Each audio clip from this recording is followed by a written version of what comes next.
Hi everyone, welcome to the Gamers Love Language podcast. I'm Jackie, aka Getzzzy. It's so nice to meet you. I'm Nick, aka Official EBELS, and let's get it started.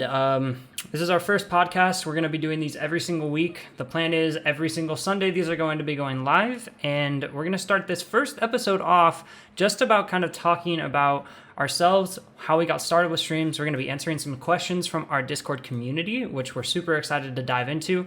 But just to kind of give you an idea of what you can expect from this podcast is just how we've been growing. We've made it our New Year's resolution in order to be able to grow on Twitch and grow on media, because this has been a driving passion that we've had for a really long time. We'll get more into it in a bit, but I've been doing this now for about 4 months consistently this year. Jackie is now in her second month consistently and now starting month 3, and just the amount of growth and retention that we've been able to see has been absolutely insane.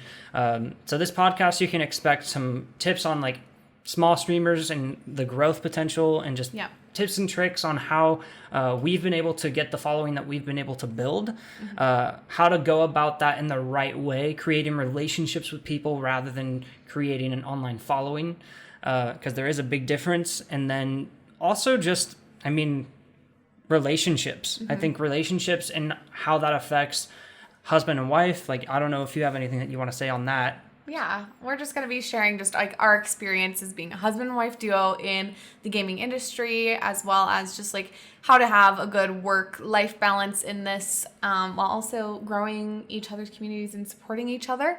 And then we'll also hopefully be bringing on some other streamers in the near future to hear about their experiences and their stories too. But yeah, Nick, do you want to share just a little bit about what you do on stream? What do you stream? And also what do you do outside of streaming? What's your normal day-to-day life like? Yeah, so just kind of a little bit about me. As I said, I've been streaming now for 7+ years, but 4 months, starting 4th month consistently this year of 2023.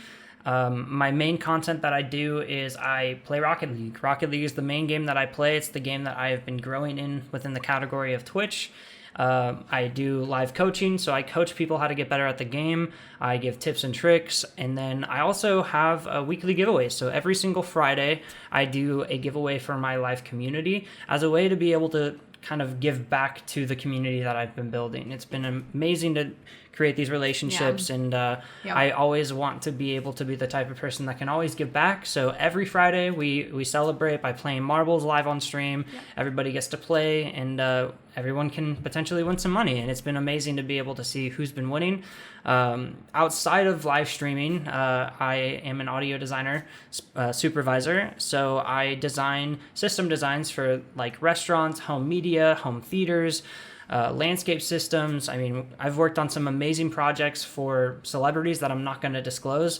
So I have had some amazing privilege with the industry that I've been able to build. And I've been able to receive some like acoustic paneling and treatment for this setup.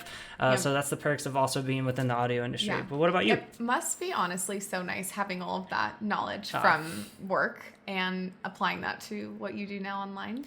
Yeah, overall, audio has been something that's very kind of close to home. We both sang in choir when we were younger. It's actually where we met. We'll get into that more. But like right after high school, I didn't know what I wanted to do. So, but we'll talk more. But what about you? On Twitch, I stream Disney Dreamlight Valley. That's like kind of what got me into it. That game was like for sure my peak interest into streaming. And then I've grown into streaming Animal Crossing, and it has been so much fun for me. I'm loving jumping back and forth between those two games because they're very similar in the sense of just like the grindy part of it, but it's just definitely like cozy, fun, wholesome vibes. Lots of tears. I'm constantly crying, okay, and I can't help it, but I really am. It's just such a fun time. And then outside of online work, I am a pre-K teacher, so I teach 4 and 5-year-olds how to read and write, and it is just the most beautiful, wonderful thing. It's definitely like my passion in life. Like I love young people, so it's kind of cool like having my littles at work on my day job, and then at night I'm streaming, and I have a group of young people and also like adults that I get to connect with and also like pour into. So Yeah. I think that's just my passion in life, is like being able to pour into others, and that's in both streaming and in the job that I do every single day. So Yeah, I mean, it's kind of just how we literally, not even like a couple days ago, we're talking about it, where we both got off of work from our day jobs, Jackie being a teacher, me being in the audio designing business, and literally, I think they were the words that you said, but like, my day just feels like it now is starting, and it was like 5 o'clock after we got off work, and she was just like, I just feel like now my day truly is starting. Yeah, I did say that. I got off of work and I was just like, you know what? Now my day's beginning, and we have a whole other second day because of streaming online, which is It was Monday. fun. It was Monday. Yeah. Yeah, it was literally Monday. Yeah. Like, we started Monday, got to work, and we were like, work. Yeah, Mondays. But then we got home from work, and we're just like, now we're feeling live and refreshed. Yeah. So it's just been an amazing time. Yeah. But what about this week? This week, honestly, I had a hard week. Sometimes there are challenges with like trying to balance both working a full-time job and streaming full-time, basically. Yeah. You can have highs and lows and ups and downs in that. I think I was having kind of a down week, but stream like made me feel so loved, and my community made me feel just so special. Right. And so that was definitely special for me. We celebrated 2 months of streaming on Wednesday, and I was just so surprised at how many people came through and just shared that celebration with me and made me feel just like supported. And I just am surprised and shocked at just the growth and how many people are wanting to join me in my little streaming journey. So yeah. The analytics alone, just in what we've been able to see from your channel in the span of 2 months, is absolutely insane. Like, me being in Twitch for 7 years, and now, I mean, yes, I say 7 years, but you have to realize I took many breaks during that duration. I was 16 when I started streaming. I'm pretty sure it was either 16 or 17. And I went through like finishing high school, like trying to figure out if I wanted to go to college, got a full-time job right out of high school, how to focus on that, got into live streaming, then decided to go to college, quit, got back into it in college, then we got engaged, we got married, needed to just take some time, and the mental shifting of all of that. But as I said, I just celebrated 3 months consistently, starting month 4, and just... it's been absolutely insane, but like a totally different experience from the other times before. Yeah, exactly. And I mean, we had this conversation not that long ago too, of just, we feel like now is the time where we feel we can pursue this. We're like in the right mentality. Definitely. And I think that is something that is not spoken on enough. You have to have the right mentality when you're going into a sought after career path like content creation. You can't just be like, I'm going to make a super viral TikTok and then just blow up. Because not to like go on a huge segue here, but there's a lot of people that's happened to. Yeah. There's a bunch of people who have made a viral video, have gotten a massive following, and have never gone through the ups and downs of the mental shift that happens with content. Yeah. Not knowing who you can trust, not knowing who your true friends are. There's a lot that goes into that. There's a lot of little details that you would never expect that come with it. So, and that's the difference between like you and me too, because you're 2 months into this and seeing this kind of result. I'm 7 years into this, but 4 months consistent. Yeah. So I've been through those ups and downs and know what the mental shift and paradigm that you have to have. So it's a very, very interesting dynamic, and I can't wait to be able to get more into that within this. Totally. Absolutely. This week for me has been pretty interesting. I mean, something you forgot was we both actually just celebrated our birthdays. Happy belated birthday. Same to you. We're both now 24 in this, and we did birthday streams, which was... It was so amazing. It was nuts. Like, it's an amazing... It feels amazing to have such an incredible community that's so generous, supporting, and loving. And just to, honestly, like, I can 100% say this birthday with me streaming live for 10 hours, I think it was, was one of the most memorable, if not my most memorable birthday that I'll ever have. And I can say that full-heartedly because just being able to hang out with the people that I'm making friendships online with and creating lasting relationships with is more than I could ever ask for. Totally. And I agree with you. Yeah. So I felt the same way about my birthday stream. right. So I mean, it's been absolutely insane. So now, why don't we transition over into some of the questions? Yeah, so we went onto our Discord and we asked some of our followers and friends on there, like, what kind of questions would they want us to see answering for our first episode of the pod. So we're just going to go ahead and jump into one of the first questions. I guess I'll start with the first one. Sure. Why not? The first question that really stuck out to us was, how did you get started streaming from like downloading OBS to actually getting streaming and viewers? Like, what did y'all do from the very beginning to where y'all are now? Dang, that's a very loaded question. I mean, it's broad, but I feel like we can go into it. Nick, do you have anything to add to the question? Yeah. So, I mean, we've kind of touched on this a little bit already, but there's been a lot of ups and downs. There's like just from me starting from 7 years ago, there's been a lot of changes. But rather than me starting from like the 7 years ago, I'm going to always moving forward from this point now, talking about the start of 2023. And that's when I really took content creation full-heartedly. Yeah. And I feel like that's where my, like, yes, I had a following. To kind of give you some perspective, in that last 7 years, I grew up a following on Twitch of 2.2 thousand. Yeah.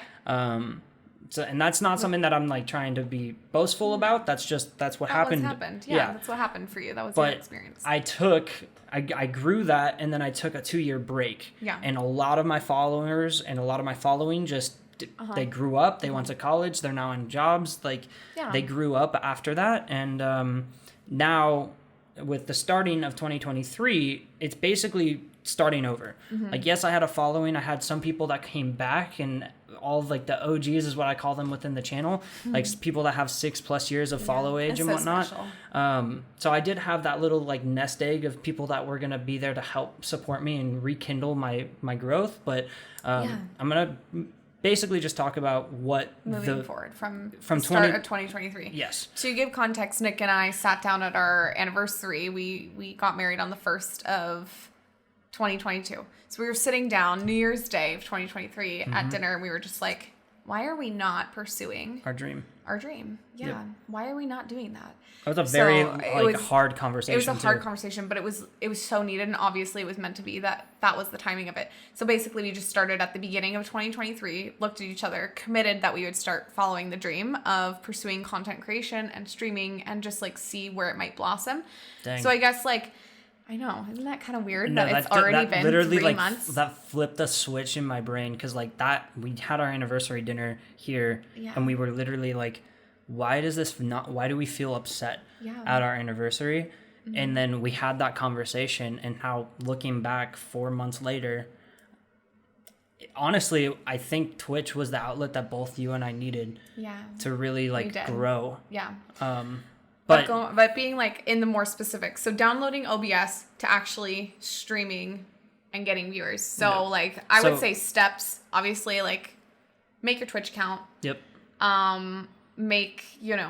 Add your socials, be consistent with the same users and all that stuff, same usernames. Make sure that you're starting on a different platform. Yep. Don't start on Twitch. At least this is from my own experience, because you started in January. You just got to hop back into it, but that's also because you had a previous... Exactly, and that's where I was going to segue into for sure, because, I mean, so if you haven't noticed, and like what we've been talking about, I'm 3 months consistent starting month 4, you're 2 months consistent starting month 3. Yes. You are a month behind me. Yeah. And the reason for that is because in the month of January, when I started and getting my Twitch account rekindled and kickstarting, basically, you were focusing on TikTok.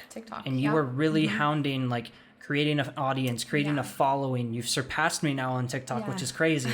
And I feel like that's something that's been really vital to your success. A lot of people will say on platforms, and like people that are giving tips and tricks on live streaming, they say streaming is your supplementary content. It's nice to be able to build your long-lasting relationships. It's more personable because you can live react to people's comments and give them commentary.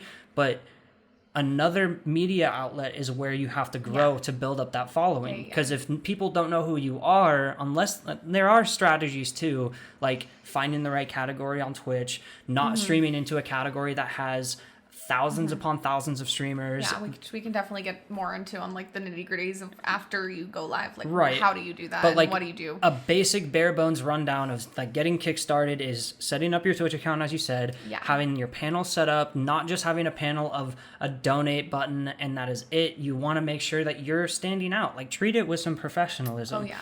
Create your Twitch account, have channel art, have a channel logo if that's something that you're into. If you're an artist, create it yourself. If you want to use Canva for free, use that. Yeah. Reutilize. I literally used Canva for my logo. Like, I remember that, like sitting down and helping you when you were planning on getting started. But like, utilize free resources and make it like, if you want to take streaming like seriously, it's something that you have to treat with professionalism. Yes, you can hit the go live button and you can treat it as a hobby. But if you're treating it as a hobby, that's all it's going to be. That's all it's going to be. Yeah, exactly. It's the mindset. It is 100% a mindset. We're going to always say that. If you ever hear us say it's a mindset, it's because it's truly the mindset. And just again, too, and reiterating, like at any point when you're listening to this podcast, if an idea, thought, or like you have a question, make sure to hit it up in the comment section down below or add us within our Discords. Everything, all of our links are going to be within the description on our YouTube podcast, which is our video podcast. And like always feel free to reach out to us so that you can get dedicated tips and tricks or hit us up on the live streams. After you set up, like you've made your Twitch account, you have your panels, what do you think are the necessity things you need in your OBS to continue? Because I remember when you helped me start, I was like so focused on the image and like I wanted certain aesthetics. I mean, people know me. Definitely, I love the aesthetics of streaming. I think it's very fun and adding overlays and stuff. So getting those things, how do you go about like very fine tuning your OBS before going live? Yeah. Well, not to plug myself, but to plug myself, follow my YouTube. I do have some amazing YouTube video tutorials on just some amazing resources specifically for OBS. So definitely do that. But just to kind of go over the basics of OBS in total, it's very difficult to kind of go through it in an audio setting here, but the basic necessities are you want to make sure that you're streaming your gameplay and that you're doing it at the highest quality that you possibly can. The main thing too is if you're wanting to get into live streaming, I would say if you can, always have a hardwired connection. So an Ethernet cable connection to a computer is key. It is very, very vital. Not saying that you can't stream on Wi-Fi. You still sometimes I forget to plug in my Ethernet cable. Okay, you guys, like don't come at me, but the Wi-Fi works. Yeah, the Wi-Fi does work, and people do. Like I streamed on Wi-Fi for a long time based on a TP-Link USB connection into my computer. However, Ethernet cable connection is stable. You won't have any like buffering problems. Your viewers aren't going to have a buffering problem. You essentially, again, it's a professionalism thing. It's not something that you have to put up a bunch of financial investment into. There's people that stream on consoles too. If you have a webcam, you can do that on a console from PS4 or Xbox. If you have a laptop, you can use that as a source. I mean, there's a lot that goes into the nitty gritty, but OBS, make sure you have a good gameplay, capture card setup, whatever that might be. If you're playing console games or if you're playing PC games, you just can set all that up through OBS. Having a webcam is honestly at this point crucial. Honestly crucial now for streaming. I mean, there are people with there's VTubers, but if you want to be more personalized with your viewers, I think having a webcam is super important for that. Like if you're looking to create a community that cares deeply about you and cares deeply about like what you're providing and doing, I think having it's that the ability for connection. Them to look at you is important. I think it is. It's the personalized touch for sure. Like, not trying to dog on people who are VTubers by any means. No. There are amazing VTubers out there who have amazing success. Incredible. And the technology that goes into that too, of just the facial recognition of having a webcam. But even then, as a VTuber, you have to have a webcam because the AI has to be able to see your reactions all of that kind of stuff. So if you're not comfortable, that's perfectly fine. Yeah. But again, there is financial investment that goes into that unless you're a creative artist that can create that yourself. Yeah. I think a big thing that attributed to your success is you just taking that month to really focus on another platform to build up a following. That is like the most crucial thing that you can do as a person that wanting to create content and to live stream, have an audience, to be able to react and be personable with people. That is like the number one thing to be able to get viewers. You can live stream within a category. I mean, the big thing too is you want to make sure that you're having fun. So yeah, having fun is so important. What I found so interesting about being so consistent on another platform before streaming is I found my streaming niche because of TikTok.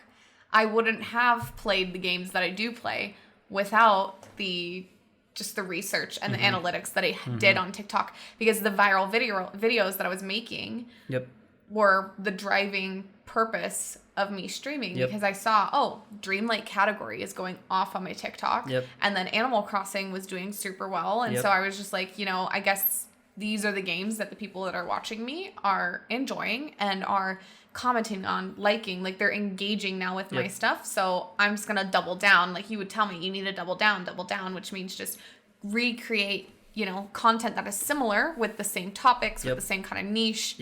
And then I just translated that to stream and to my the aesthetics of everything that I'm doing, the games that I'm selecting, the categories I'm in. So that's kind of just how that translates. And then when you are consistent on all platforms, it's easier to transcribe your viewers from one app to another. Like it's just, it makes it as easy transition for your viewers. So I would say that's definitely something that you have to be watching when you're starting streaming, when you're setting up everything. That is a crucial thing. But do you feel, looking at it now, looking back at it, Nick, do you feel like me having that extra month to start without streaming, was that as helpful as we think it was? If we're comparing each other's streams, because you just went straight into it versus I took a month before getting into it. So what do you think was the difference of that? Or I guess, what I'm trying to say is, starting with TikTok, it definitely helped me because I did not have a community. You had a community to start with, so that still followed you and still was checking in on you, even though you weren't streaming. Versus me coming in as a new creator who had no previous streaming, no following, nothing. I think it was crucial that I needed to focus on an outside source and then bring those people to my stream. Yep, exactly. Yeah. That's the biggest thing. You also had an entire really good tangent there of talking about making your aesthetics look the exact same based on what you're posting on other media platforms. That is something that is not talked about enough, because there's a lot of people that want to get into live streaming, and they want to play the games that they're really passionate about. And you had this too, but you actually shifted. You shifted your content because we had a conversation about it. You were playing Mario Kart. You were playing Dreamlight Valley. Mainly, you were sticking with Dreamlight, but there's a lot of new streamers out there that are switching their content. They're constantly playing Dreamlight, then they're playing Sims, then they're playing for me, I'm playing Rocket League, then I'm going to Apex, then I'm going to a different game. Lots of variety streaming. And not to say or be like, I think it's great. Variety streaming at a point is good, and it's a goal. The problem that I see with, and I have actually been telling people in my DMs that are asking me for tips and advice, is I have to be a variety streamer, otherwise I'll get burnt out on a game. That's 100% a real thing, and I get that. However, I will 100% double down and reiterate this as much as I possibly can. Sticking to a single game is vital to your growth on a platform. In that first 6 months to a year. Yeah. Probably even longer. It depends on the growth rate. On the growth rate. Yeah. You sticking on a single game, one, allows you to be within the same category, people are going to recognize you. The people that are coming to your channel and following, because let's face it, you've been playing Dreamlight for a long time. You hit up Animal Crossing, I think the first time on your birthday. I did, yeah. And then you got a bunch of people coming through, and then you played a different game, or you switched off of a game, and people were literally saying, I'm going to go back into the Animal Crossing like community, wish you all the best, like loved that I met you. Yeah. That is a huge thing. People will follow you in a category that they're passionate about, and if you're within multiple different areas, you'll get you're spreading thin your viewers. You're spreading yourself wide rather than going deep, and you need to go deep within a category to be able to market with people, to network, to get the followers that are coming back if they click on your channel, that are gonna like actually engage with you, are going to be there if they followed you on Rocket League and they're coming back and you're seeing you playing the same game. People love consistency. They love routines. And when you switch it up on them, because if I'm making hands off. If I'm making a TikTok about Rocket League and then I'm going and they are just like, I'm going to go and check out their live stream. They said that they're streaming today and I'm playing Apex. They're like, I don't play this game. I don't play Fortnite. I don't play Apex. I don't play any FPS. I can't relate to this. I'm not going to talk. I'm going to click off. When I watch your stream. Literally, like, and I get that. Yeah. Like, your stream is cozy, calm, collected. My stream is chaos, hecticness, and high levels of energy. Yeah. Very different vibe there. But that, I think, is another huge thing that I could just go down an entire rabbit hole with. But I've had conversations with people. They're just like, I can't play this game that long. My advice in that is, if you can't play a game that you're passionate about for 10 plus hours a day, cut back the amount of time that you're live streaming and focus on content in that category. Yeah, focus on content in that category. Set your Discord up and hit hard with connecting individually with every viewer that comes in. Yep. Like, that is just to hit on the question that was asked, because there was a part of it that was saying, like, how are you getting viewers? And also that goes into, like, how are you getting them come back? Yep. Because retention. Yeah, your retention rate needs to be, obviously, like, everybody hopes that your retention rate is up. So what you should be doing, at least what we've done, is in our Discord, if someone has joined in, we personally message every single person. Yep. Like, that was and something I thank told them. you about. Yeah, Nick started that. And I was like, wow, that's actually amazing. Like, if I had that, if someone did that for me, I would be like, wow, I feel important. Like, people love to feel important and love to be heard and love to be seen. And not that we're doing it out of any, like, weird way, but we just... No, I think genuinely want to know people. There's a huge appreciation and gratefulness that we feel to anybody that goes out of their way to spend time with us. Because let's face it, Twitch for us is not a means of, like, we want to make money. We want to be able to, like obviously this is our dream and our passion. We would love to be able to be in a position to do this as a full-time career. But realistically right now, we're very content with where we're at. And truly. We're just really grateful for the communities that we're growing individually. It's just so much fun too. Yeah. It's just so great. And it's made us get closer together as a husband and wife, like being able to, like, have a dream and goal and passion that we're both striving for together.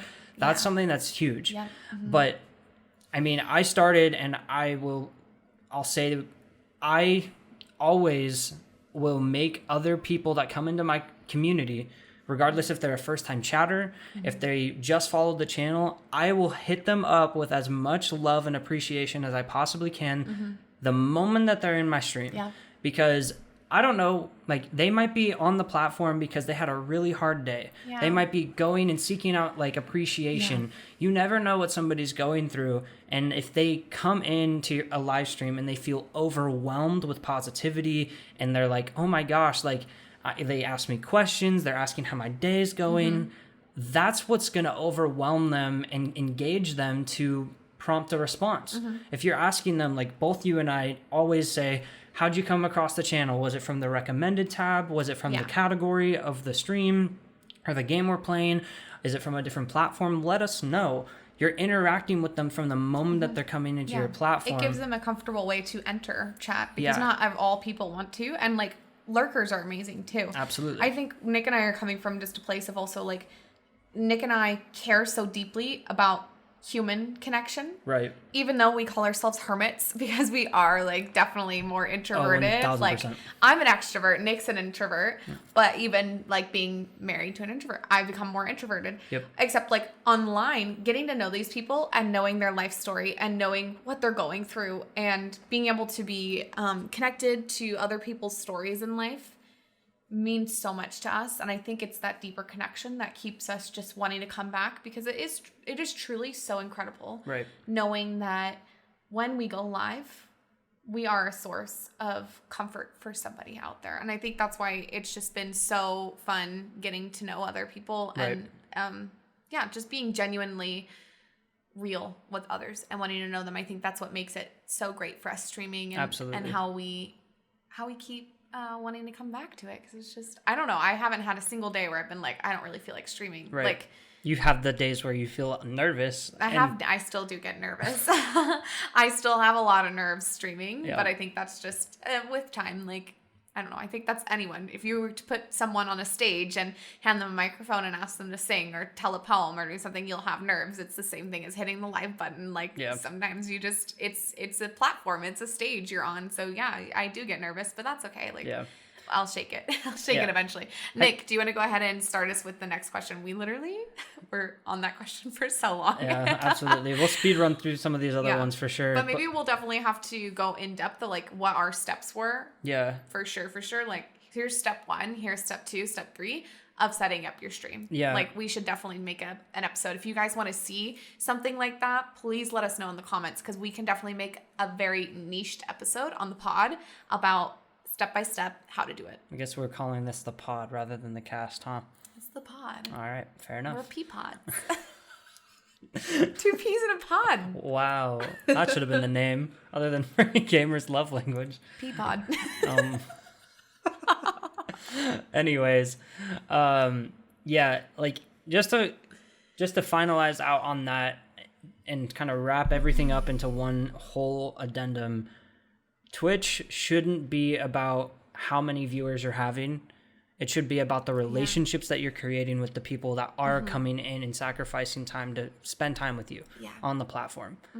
It's those long-lasting relationships. And if you focus on creating a personable relationship with every single person and you make it your driving force and you try and try your best to remember who they are, what they're passionate about, like what they care about, and like interacting with them and bringing up previous times that they've come into your live stream. Like, hey, what are you doing? Oh, I'm going to go and see this movie. Next stream comes. How was the movie when they come? That is what's going to make that driving connection to be able to elevate your content and your community. Yeah. So create relationships. Don't be just trying to grind for viewers. That's like the biggest thing. Yeah, because when you're focused on the individual, the viewers come. Exactly. Yeah. Because if somebody clicks on and they're just like, dang, like this person's getting just showered with love. Maybe I should chat. Yeah. Maybe I should say hi. That's where that interaction comes out. Yeah. But moving on, next question, specifically for you, Jackie. Okay. What made you change your mind about streaming, aside from it being your husband's passion? Right. Well, for backstory, I guess, when we first started dating back in 2018. Yeah, 2018. 2018. Yeah. 2018, you were streaming, and I've known you'd been streaming for probably 3 years before that. Yep. Because you started streaming when you were 16 or 15? In my junior year of high school, and then I did it for a while, and then I was just getting bullied. Yeah, I know. I was definitely one of the people that bullied you. Hence why we never dated in high school. I know. I made fun of you, and I feel bad for it now. Everyone did. But, I know. We all love you, Nikki. I'm sorry. It'll be interesting to see if there's any people that come into the podcast and hear that called out. No, but I was like, I had no interest before, right? I mean, I grew up playing on the PS2. I grew up playing Sims. Those were my games. I loved them so much. And I just felt like, that was my decompression. That wasn't like, I never considered it a career. I never considered it as anything more than just like, maybe fun. I'll do it. Like, it was just fun for me. And then as Nick and I were dating, I was like, okay, like, I'm seeing him stream, and that was a consistent thing. And I saw just like the community he was making was pretty cool. Yep. Nick did take a big break in streaming for our relationship at one point, which he made that sacrifice. And looking back at it, now that I am streaming, I know like how hard of that decision must have been for you, because I could never imagine stopping streaming. Like, I love it so much, and the fact that you did sacrifice that for our relationship was huge. And we'll definitely talk more about that. Probably on a future podcast. If you want to know about that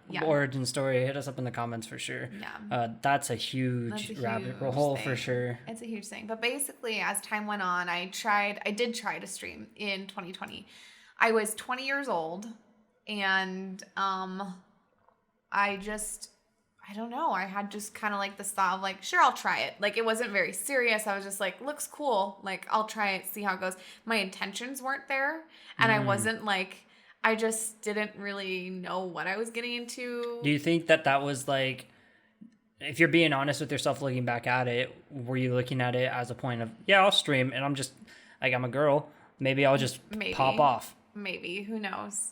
I don't really know what I was thinking at 20. I think I just was searching for something at that age. Just like an outlet? Yeah, I was just searching for a creative outlet at that age. And I definitely needed a lot more maturing back then and growth. So I tried streaming. I think I streamed 2 times total. Yeah. I just wasn't like mentally there to be consistent and stuff. Dropped it. And then as like time went on, obviously like 2020 happened. And the big thing, COVID, happened. And that propelled our world and society into an online, like, just being online. Yeah. Like, being chronically online is a thing now. Yep. And that sparked, I don't know, for me at least, it sparked so much interest because I saw people making content and being successful in it and actually making it their job. I was so intrigued by that at that point where I was like, I never really considered it for myself. Right. But I was like thinking about it. I was like, oh, I would love to do that, but I could never. Like, that was my mindset. I kept saying I couldn't do that, like, because I didn't believe in myself. Right. And just like going into moving to Vegas, and we got married and moving to Vegas, and I kept thinking about it. I was like, man, I wish I could just be on YouTube, like be a YouTuber, I just wanted to be a YouTuber for so long. I don't know why. I just was obsessed with that idea. It's ironic that you didn't go into YouTube and you went to Twitch instead. Yeah, I really did. I really did. Basically, you have to put a lot of time into YouTube. You have to learn how to edit. It's a learning process. There's a lot of skills and traits that you need to learn. You have to learn a lot. You can't just, some people can just snap their finger and go and like do it. And I love that for them. I think that's amazing. But I wasn't at that point, and I was trying to figure out what I wanted to do with my life. I was jumping back and forth between different careers, and we had moved, and I was going through a lot of depression. Yeah, the first year, like that. Yeah. This is literally why we made it. Like, we had a huge conversation on our anniversary, and like we went through a lot in that in first year of marriage. First year of marriage, we thought it was going to be super easy, and we thought it was like, it can't be that hard. Everyone was like, oh, it's so hard, and I'm like, yeah, right. And then we get into it, and it was like the hardest year of our relationship we've ever had. We were together for 4 years before we got married.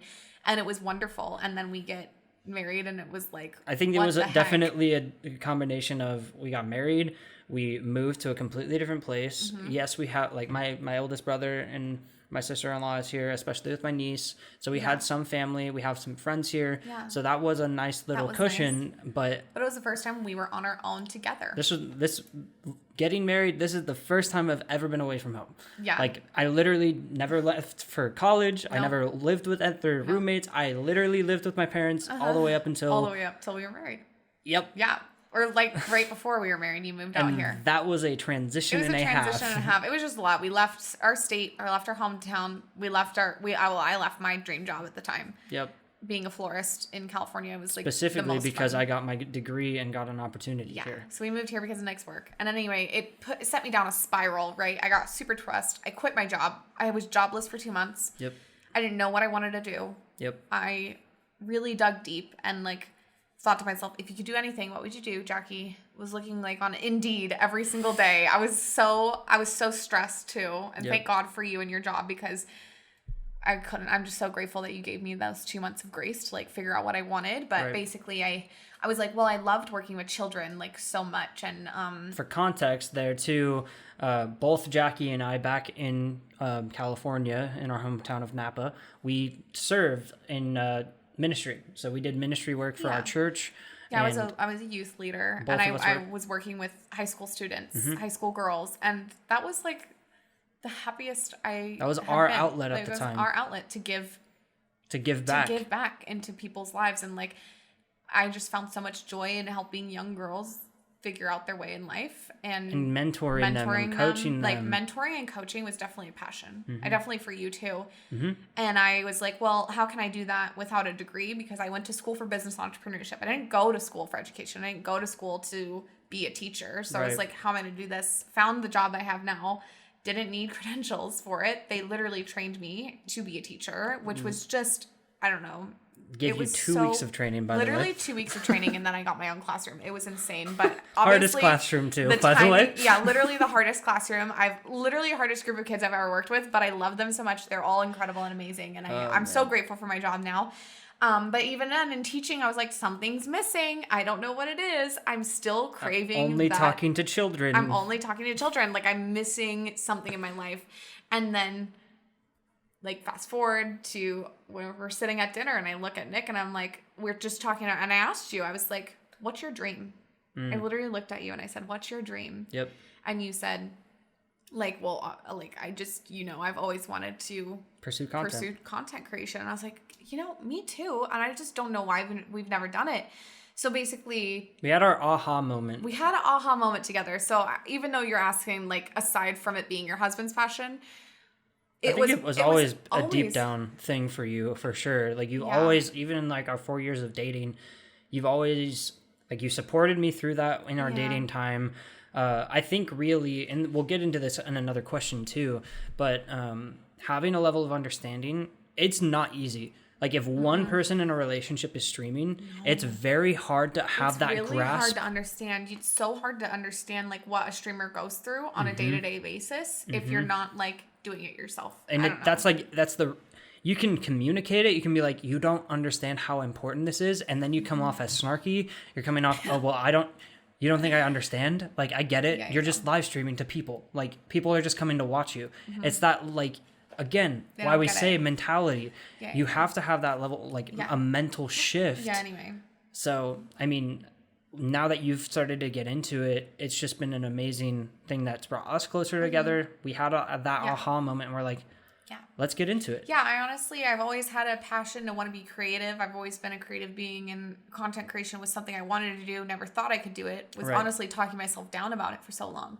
I would have never thought that my gateway into content creation was TikTok and Twitch. Yep. I always thought like Instagram and YouTube were going to be my thing. Like I've committed so many hours to making my Instagram aesthetic and pretty, and my grid is like stunning. It's my favorite thing ever. I love my grid. I love my followers on Instagram. I grew my Instagram to like 1,000 followers or whatever. It's so itty bitty. Right.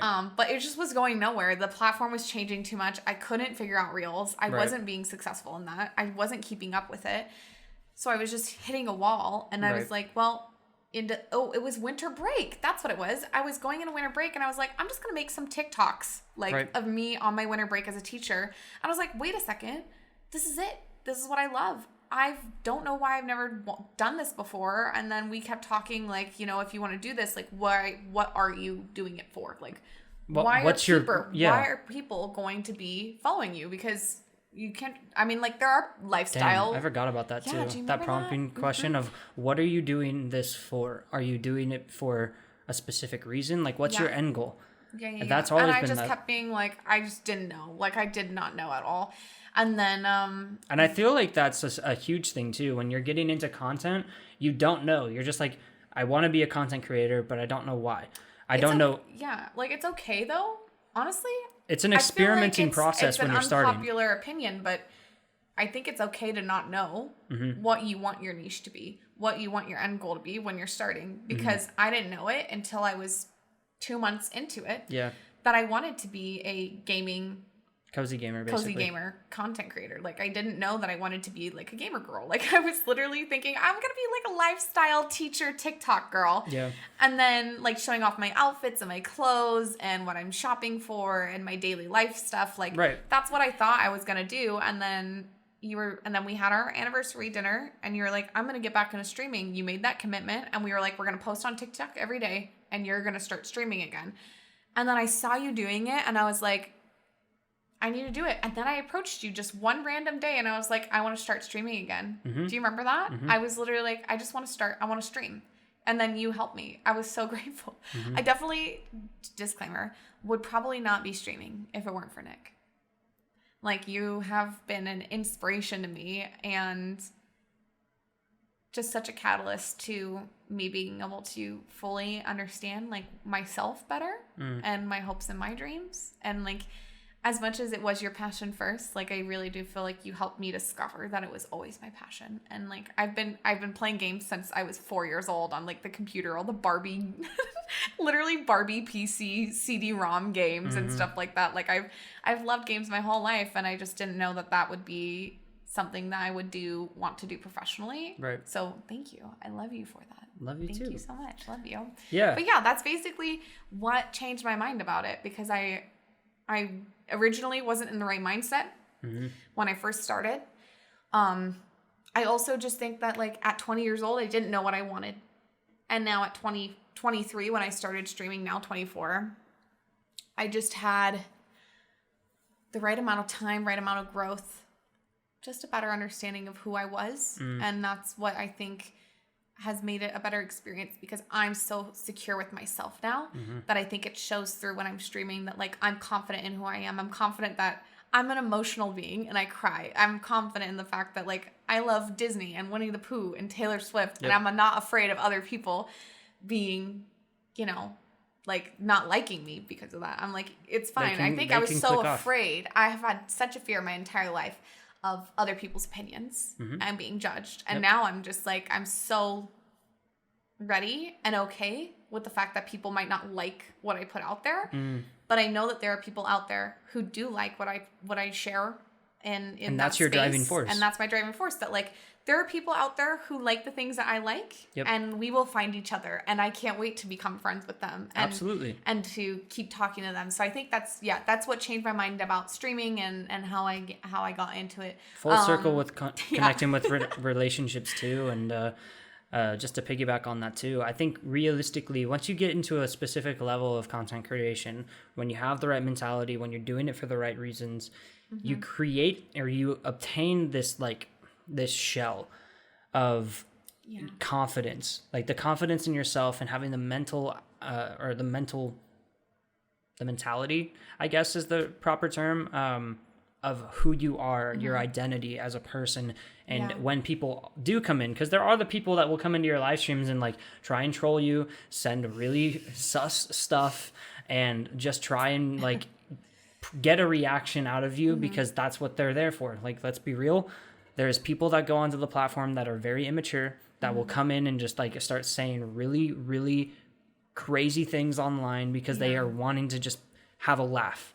And over time, as a brand new streamer, if that happens to you on your first day and you're not ready for it, that will turn you off to the platform completely. That can be really detrimental to your So that's why I think a whole process and something that's not done enough is the mentality that you need to prepare yourself for with, I mean, like exposing yourself online. You're putting yourself out there. You're allowing people to get to know who you are. If your it's vulnerable. It's very vulnerable. And that's why mental is such a huge thing that you have to have. You have to be secure. You have to be ready for whatever to come. And I think a big thing there too, for those of you that are streaming that have either a significant other or a spouse, having that connection to be able to be reeled back in if you do have a hard stream, or like like you had a bad day on stream one time and you had to come and get comforted by me, like being there for your other person. And like luckily we're doing this and we're in this together, but that's something that's huge. Mm-hmm. Like supporting and going through this and having the emotional support, whether that's from a family member, a friend, a significant other, whatever that might be, is huge. Having an outlet on people that you can rely on and trust. Yep, And I think that's what a great question. Going on like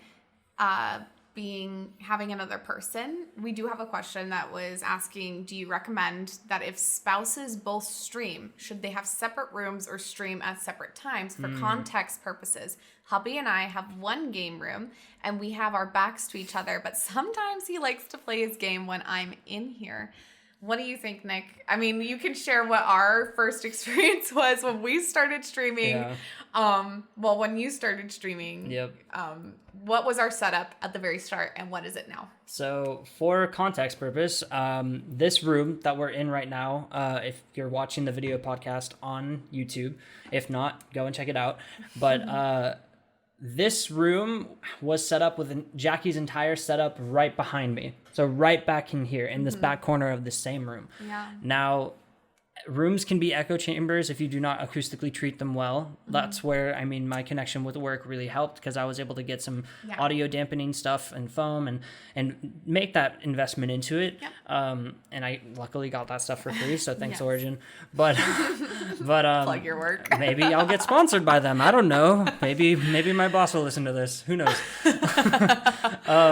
Sponsor me for TwitchCon. Imagine. That'd be crazy. But no, Jackie set up back to back.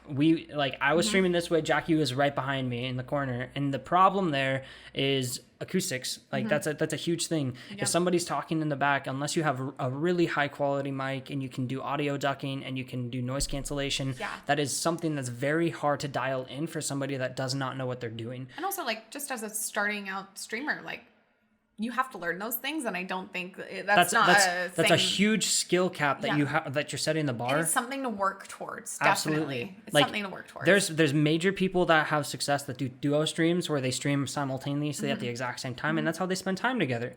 And they see a massive result of success. But unless that's your goal and you're wanting to stream together the same games and interact, and that's going to be your niche of a duo couple of streaming. Which is its own setup in its own. That's a whole other thing. 100%.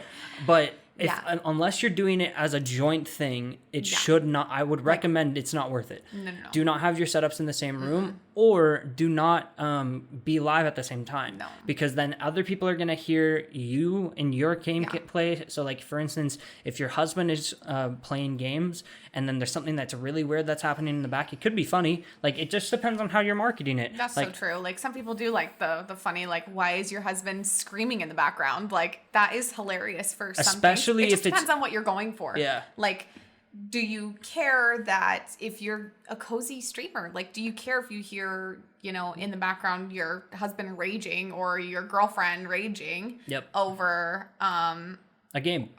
Like is that what you want? Yeah, or if you're in the middle of like playing Animal set Crossing. Boundaries for, hey, I'm going to be live from this time to this time. Please, like, find another space to be in while that time, because it's important to me for the quality of my stream that we're gonna have undivided attention and my space be clear of any distractions. Correct. So that it doesn't take away from my viewers' experience. But you have to be clear when you're communicating that, and hopefully they're understanding. But if they're not understanding, like, then you have to have a discussion about if you're both streaming at the same time. How is that going to work? If you're, talking to your viewers and I'm talking to my viewers, things can have crossover. There could be issues with audio. It could get messy, but if that's something you're okay with, then I think it's fine. But what we had to do is we moved my entire setup into our master bedroom. So Nick has this entire office for himself. We only live in a 2-bedroom apartment. Our living room is full of stuff, or like living furniture and our cats, and we don't want our cats getting on our setups and everything, so we decided that I should be in our master, so we moved us there. We could have done separate streaming schedules, but then we would lose out on time spent together. Like, we need, like, what's important is you need quality time as a couple, if you are a couple. Or even if you're friends living in the same place, like same home together, and you're both streamers, like, you need quality time with the people you live with and with your family. Unless you do not like your roommates. In that case, just there's literally live stream the entire time. Just literally or your make whole life content the is a live entire stream. like. But Yeah. that's like We just needed to keep a consistent schedule to maintain the quality of our marriage. And that was important to us. So we decided we'll stream the same days, same time, separate rooms. Yep.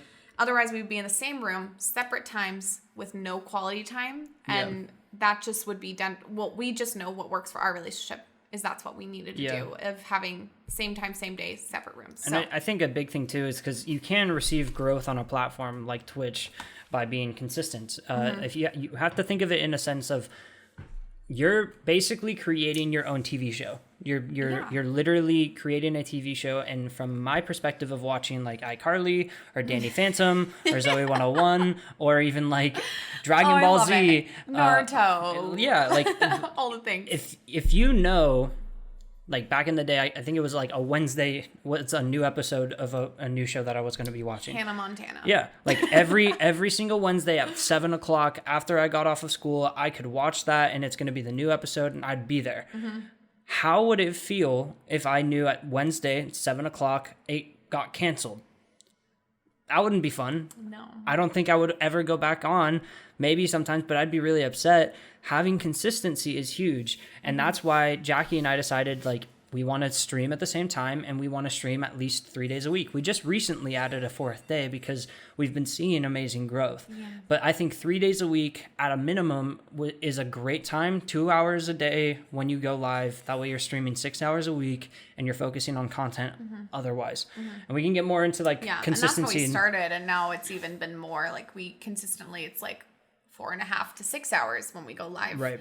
For 4 days a week. Like it grew from that 2 hour point to what it is now. Again, when you're starting out, it's focusing on other platforms like TikTok. And then as you grow your community and as you're getting more and more growth and transaction and retention from people lurking and helping you out in that platform, then you can slowly introduce longer live streams for sure. Yeah. But my recommendation is if you're both passionate about growing a community and it's not going to be a joint community that you're sharing and you're growing different communities, have different live streams. Go live at the same time and then go live in different areas, grow your individual community and basically do the same thing that we did. And then, like, they kind of meld together, honestly, they do. Because we're shouting each other out all the time. And then it's funny, too, because you can have those cameo moments where it's like, I'm going to go and, like, raid Jackie's stream. I'm going to just walk over there, click on this link, you'll go and see me, and then you'll see me bust open through the door. Yeah, that was so funny. And just, like, he jump scared me in my last stream. That was...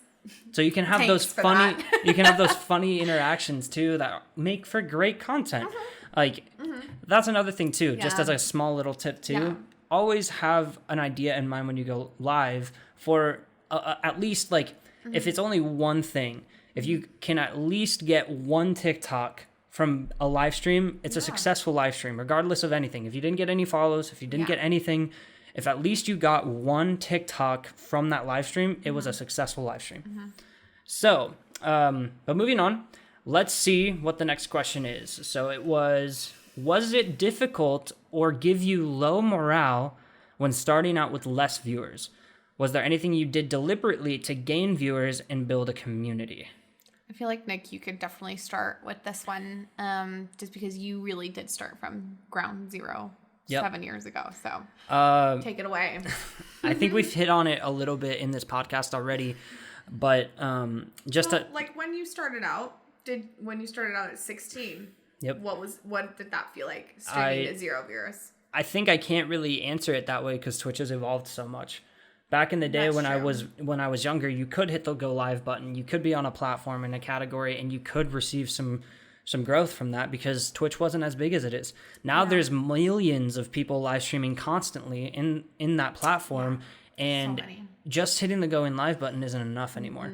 You have to either be standing out, and the people that are getting transaction rates are making TikToks of a viral video. Like there was a kid that literally had pyrotechnics that literally went massively viral on a video because he just like he It scored was or on got Twitter. yeah. Someone had like posted about his live stream on Twitter, and then it blew up, Yep. and it was huge. And then like, it went from like wherever they were to skyrocket Yeah. straight up. Your growth is not going to be from Twitch. Yes, there's a very subtle chance that you could get rated by somebody, and being live on the platform, you have that chance. Yeah. But having a viral video happen is way more likely if you're being consistent on another platform. So So true. I think really to answer that question when I was starting out, especially on like the low morale, what I always do and what I instilled into you when you were going and getting ready is be just open. Like, be ready that you're not going to be streaming to anybody. And I never look at my view count. I never know how many people are there. I disable it, actually. Because I know that my content should not change regardless if I'm streaming to no one or if I'm streaming to thousands of people. Yeah, it would be consistently the same. It should be the exact same content regardless of whoever or however many people are watching. Because when it comes down to it, your engagement is important, but what's most important is how you're becoming a source of entertainment for somebody. Exactly. You should always be streaming as if there's like realistic hundreds of people. Like a to be TV honest. show that goes live Yeah. and is being live done is always going to be the exact same. Let's say like you're watching a show, that show is going to be the exact same regardless of however many people are watching that show online. Yep. If let's say 1 million people came into the live stream, they're not going to stop the show, completely change it, do a bunch of other new stuff, or say thank you all for millions of Yeah. like they're When you're filming a show, it's not in front of a live audience. Like, you're literally filming it to post later, but with a live audience, you have to kind of have the mindset of again, mentality. Yeah, it's the mentality. It's the mindset you're having. You just need to. And there's tips that you can do to like help yourself grow in that, because it's not easy to just talk for 10 hours straight. It takes practice. It's getting comfortable, like talking to yourself in the mirror, being comfortable with your own voice, because that's the number one that's the number one thing people hate about themselves is I hate my voice. Like there's a lot of insecurities. Turn yourself down in your mic.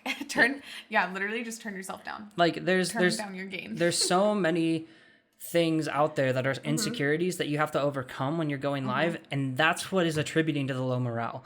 So regardless, my best advice is get really comfortable about talking to 0 people, regardless, and always be speaking, because I cannot tell you how many people I've networked with, especially within the Rocket League category, when I click on them, they're not saying anything. They're literally just playing the game. They're not looking at chat. I'll engage with them, and I'm a unique viewer. Like, I'm very unique in that aspect. I try my best to engage with people and prompt responses. Many people will not do that. You cannot expect a viewer to come into your live stream and interact with you if you're not saying anything. If you're not saying anything, they're going to be gone, and before you even realize that your view count ticked up, they're gone. Yep. So you have to be talking about something, getting like whether it be like, I can't believe that there's a new update happening. Like if you're commentating the game, like storytelling, like literally game commentary, storytelling, whatever is going to work for you to keep talking, just do it. Talk about your day, talk about your week, talk about something that you're loving right now. Exactly. You could be talking about a book that you're reading. You could be talking about a dinner you just made, or what you're going to be doing tomorrow. Exactly. Or if you're playing a game, talking about the game you're playing. Yeah, if you're talking, like for me, playing Rocket League, I'm coaching. I have high level analytics when I'm playing games that people really look for, and that's my niche within coaching. I coach people, so I'm constantly having something that I'm doing and I'm speaking. Analyzing someone's gameplay, and you're able to make commentary on it. Like, you're finding ways to do that, and like. So say somebody wasn't coaching though, how do you think they could, is for Rocket League specifically, like what do you think someone could be saying for game commentary for like Rocket League per se? I think a big thing is having other people within your channel that you trust, that you're in voice comms with. Like if you can have banter back and forth, that's a really good way. But there's a caveat to that too. Like a majority of my community knows I'm not streaming with other people in voice calls, like hardly ever, because I really try to have a high level engagement rate with the people that are within my live streams. Because the moment that you're talking with other people, not like a means to try and like bash on people, but it does take away from the engagement that you could be having with new people, because then you're focused on like, okay, now I'm like having to interact with my friends that I'm hearing in my voice conversation in Discord, and also having to focus on all the new people. Level. Literally, that's another whole thing that we could go in a deep dive on. But like if you're starting out within any kind of game, talking about the game, talking about the updates, knowing about the game and all the like the tips and tricks, and just speaking out loud of what you're doing is huge. And if you're not doing that, and it's very hard, it is very, very difficult. It's not something that comes overnight. We've been doing that, like I've been doing it for 7 years, 4 months now starting, and you've been doing it now for 2 months. Like it's still something that we're constantly trying to get better and better at, and we can still level up our level of what we're doing. I still have to remind myself when I'm live, like, Jackie, talk about the game. Like, as much as it is fun, like reading all the chats and responding to them, I need to talk about the game. Like, and especially because I'm playing a game that's a grindy, like a slow burn kind of a game, Dreamlight Valley and Animal Crossing. Like, I need to be talking, I'm doing this now, and I'm moving this, reading out loud what the words are saying, and like that's a huge thing too. Oh yeah, making your voice the characters' voices, like literally reading what they're talking like about. For Dreamlight Valley, there's literally like all the different commentary, and they don't have voices for the characters. I've seen people that have had a lot of success reading out the characters and doing impressions. And that's what I don't do impressions, but I definitely read it out loud for them, for my viewers to like talking out loud and engaged. like just being entertained. You want people to click on your channel and have an immediate reaction of who you are and like know what your voice is, know all of that, and you have to be ready. So always be talking, have your live chat open. If you don't have multiple monitors, have your live chat open on your phone so that the moment somebody does interact with you, you can start that relationship. So important to because have that. Again, there's a lot of times where I'll interact with somebody that's like some of my viewers I'll go into, and they're guilty of this too. Like I'll interact with them, I'll send a chat, I'll send multiple chats, and they won't read them for minutes. Or like they'll finish out the game and then they'll look at their chat. That's detrimental.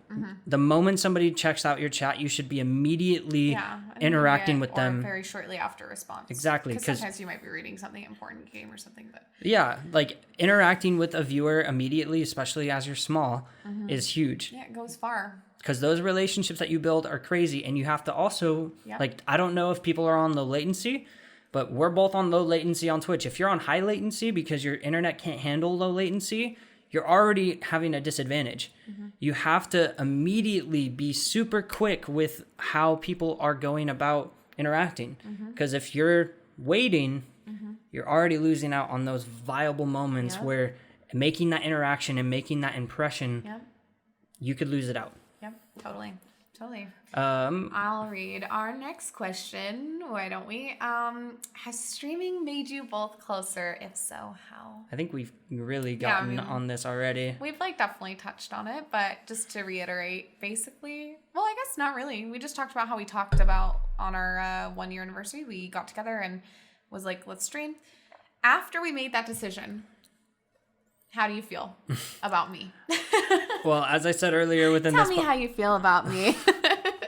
After, I mean, we did talk about this a little bit, but I feel like having our dreams aligned as a like husband and wife duo is huge. And I think that pertains to anything in life. Like if you have goals in mind, like you and I have a lot of other goals other than just content creation, and we are aligned with that as a husband and wife.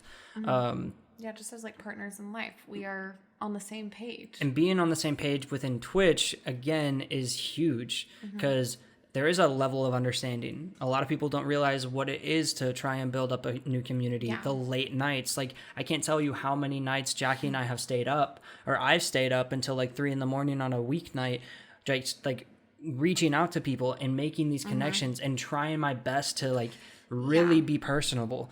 And now you're starting to do that exact same thing too, because I don't know, like I think the Discord thing and reaching out to people with personal messages, that's something I just implemented, and I've been seeing massive growth. I've grown my Discord over 100 people within a week.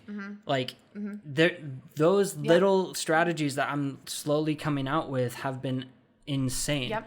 And you have to understand, like, as a partnership, you need to have strong communication. Absolutely. You need to have deep understanding of each other's schedules, needs, and love languages. Like, you need to know that. Hence why this podcast, Gamers Love Language. Because it's just like you got to know, like, what people want and how they need to get their love tanks filled.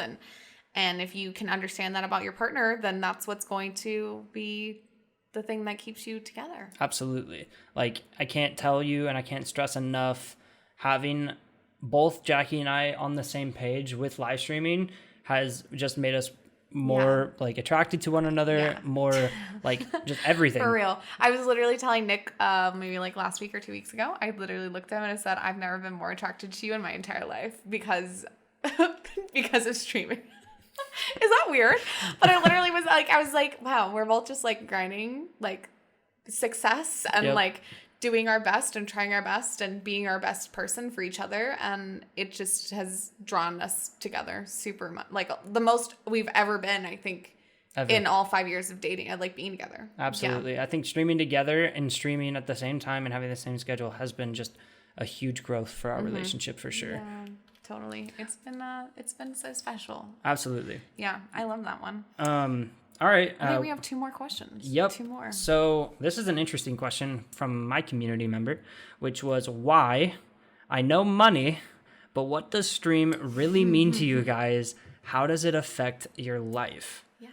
You want to take a stab at this one? 3 in 1. I feel like this. So obviously, like we do make money streaming, which is incredible and ultimate if you're streaming, your goal is to grow that so that you can do it full time. That's both of our goals and dreams. We want to do this full time and support ourselves and our future family through content creation streaming, and that's okay to have that goal, but it's not the focus. It's the number one sought after career path for every now upcoming generation. Content creation is the number one sought out after, which is why competition in this industry is huge. And if you are not implementing the right strategies, you do not have the right mentality, there are things like you're not going to be competing. See, Nick and I both think to ourselves, we're like, that will come. Absolutely. It will. We believe that for ourselves, like that will come. Right. But right now, like what it really means to us is those one-on-one connections that we've been talking about in our previous questions, like it's creating been really relationships. just like creating these communities. And we get so excited even thinking about TwitchCon coming up in Las Vegas, like in our hometown, literally in our backyard. Yep. How many people are we going to be able to meet and like create relationships with and put a face to the person that's been in our streams and supporting us? Like literally. That's what it's all about. And thanking them for being so amazing, incredible viewers and incredible people in our lives. And just, I think that's just what's most important to us right now is honestly making friends. Sometimes Nick and I feel misunderstood by many people in our own personal lives, like outside of online. Yeah. And we've like struggled with maintaining friendships and relationships with others in life. And just because, because people don't understand why we stream what we do. And this...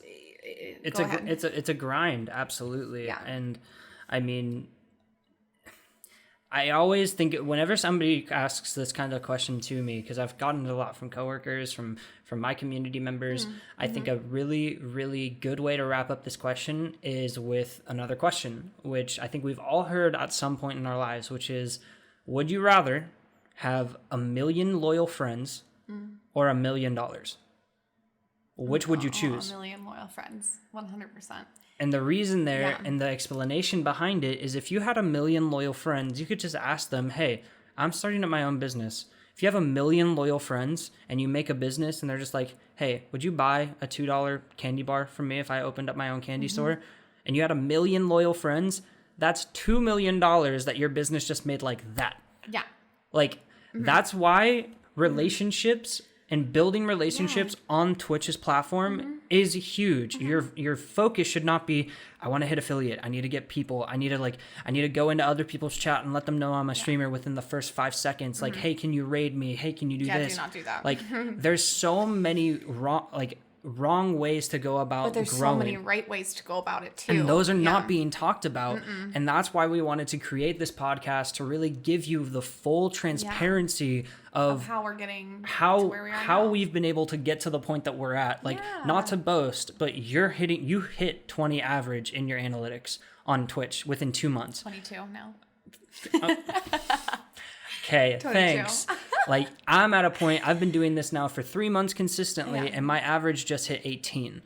And I'm now continuously like trying to grow, and the transparency that we want to have here is to help everyone that's watching this podcast and all of our aspiring content creators to be able to implement the right strategies and be able to ask us questions, and for us to be fully transparent with y'all. Like, we want to be able to grow these relationships. And I think the greatest thing about Twitch is these relationships that we can build and how we can support one another. Like, and support our viewers. Literally. Nick and I talk about this all the time. I think there's at least every single day 2, 3, 4, 5 people that have reached out to us, sharing with us what's actually happening in their lives. Yeah. Deep things, like things that I would expect to be shared with from a lifelong friend. Literally. Not from someone I've only known for 2 months. Oh, that's a whole other rabbit hole. But because we've just like poured into their lives so much, we're seeing like them opening up, and we're opening up, and we're able to give back to the people who have supported us. And I think that's always been our marriage mission, is just like for us to be able to take anything that we've been like granted in life, and give it back to others, because that's where our hearts are truly. I think we just, I don't know. Have always talked about doing that. That's why Jackie, that's why I, on my live streams, do giveaways every Friday. Like, I really try my best to, one, create incentive for people to come back to my live streams, but also I love being able to see my loyal viewership and my loyal members within my community winning these giveaways. I know, it's so sweet. It's one of those, like, it's a small thing that I can do, and I can take that financial, like, investment into myself and my community. But even like getting sponsored, like I just got 2 sponsorships on Twitch, and I'm literally paying my members to go about their day, like making that sacrifice and helping me out with these sponsorships. I'm paying people in my community to max it out for me, because yes, it's a paid sponsorship, and I want to be able to give that back. And that's another whole segment because I'll go into later. Any win for us is also like, we want it to be a win for our community. Like, I see myself getting to a point, like, I don't know if it will happen, but I'd love to see my community and the growth of my channel get to a point where I can receive sponsorships from computer companies or gaming companies, or like from G Fuel, or like gamer glasses, gaming chair, like, and I can do giveaways. Giveaway, like literally an entire setup. Imagine. Literally. I hope someday, because it would just be so special and wonderful to take everything we've grown to make someone's life better. Exactly. And I think that's what it's all about for us. Absolutely. And even just going off of like, you do giveaways, and then what I do in my stream, I do channel points for people to, it's called a love tank refill. Exactly. And basically what I do is, when they redeem this channel points, only 1,500 channel points, and if you're in my stream for like a couple times, you'll not get enough points. But basically, I just give them one-on-one just chatting time, where I put up the screen and I look at the camera and I just tell them like what I feel from my heart that they need to hear. And I want them to know that they're enough, and I want them to know that I care and love them. And I feel like so many people do not receive that kind of love on a daily basis. And so I want someone who really needs it to come into my stream and be like, wow, like, I feel loved by this person and cared about. And I think that's just that's at least what I do to make other people feel special. And that's the nice thing that you can do on Twitch. Like, you have the ability, you have the full control to interact with somebody and create a relationship. It's not the same thing as you clicking onto a huge live streamer who's not going to see you inside of chat, and you're just supporting them blindly. With these small creators that you can go into and you can support, and joining their Discords and being a local member within all of their different platforms is a way for you to be able to be appreciated by these content creators. And I see a lot of, like, there's a lot of times where you just don't get that same appreciation back. You'll click on somebody and they're a different vibe, and this is what's making us unique, is we prioritize the people that come in and support us. And we'll always do that. Because our number one goal is their happiness. Absolutely. Honestly. Like, we're trying to entertain you, we're trying to give back to you, and we're very grateful. And if it wasn't for our communities, we wouldn't be in the position that we are today. We literally wouldn't be making this podcast episode without you guys. So thank you. So thank you for all your love and support. It means the world to us. So last question, which is a really funny one, Very last. was, how did you and Jackie meet? Was it through streaming? No, it was not through streaming. Well, you probably gathered that by now. But Who wants to share it? Do you want to share it or do you want me to share it? I love when I share it. Can I share it? sure. Basically, Nick and I met when we were 13. We were meeting up with friends at what was called like a chef's market. Oh, we're going this far back. We're going this far back. This is how we met. We met at 13. We were at a chef's market, and he was on a date with one of my friends. And the date didn't go well. Mm-hmm. Well, it did go well. They dated for a little bit.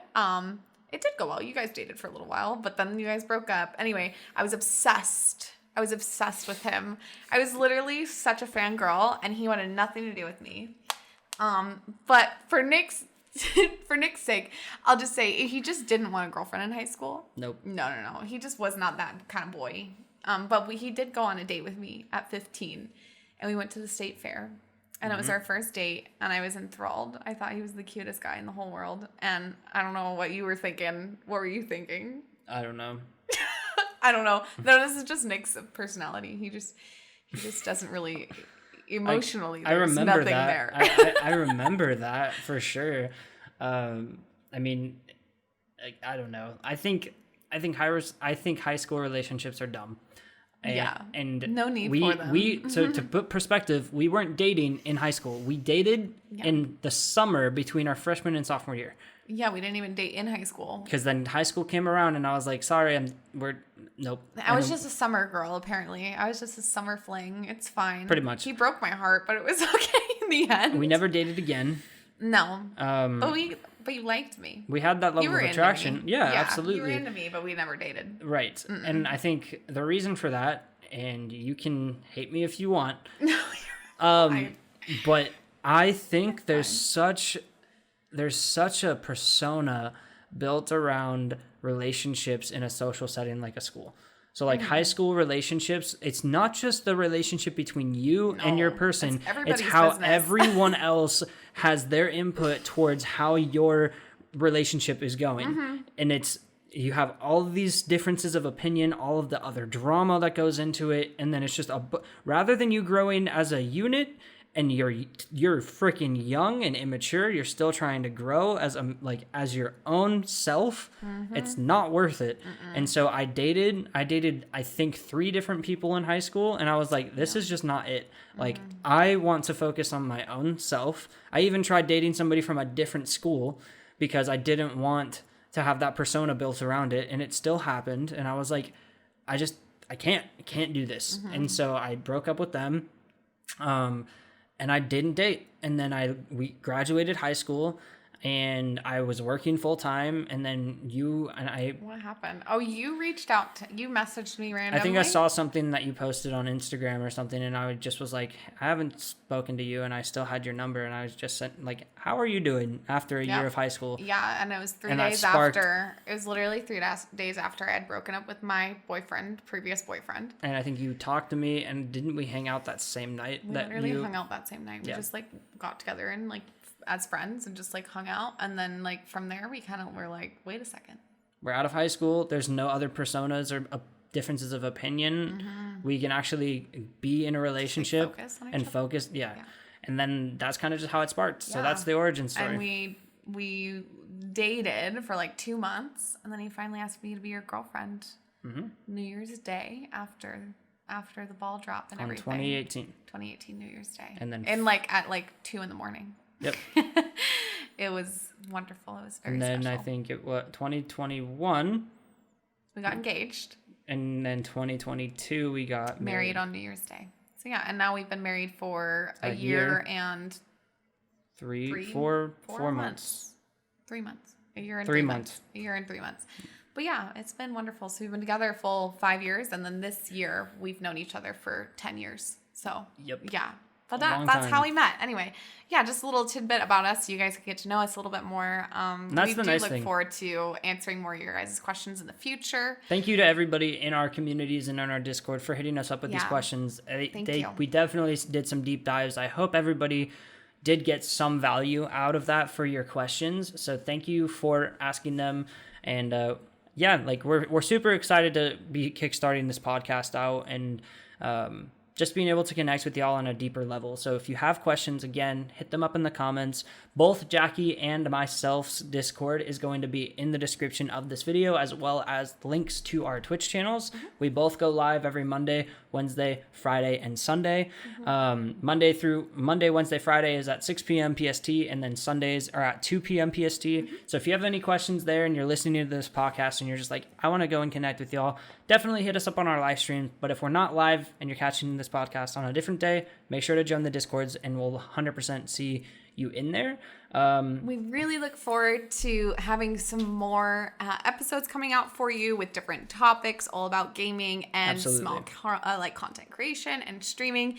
We'll definitely be reaching out on our other socials for some comments on our next topic. But I hope you guys have a really wonderful week.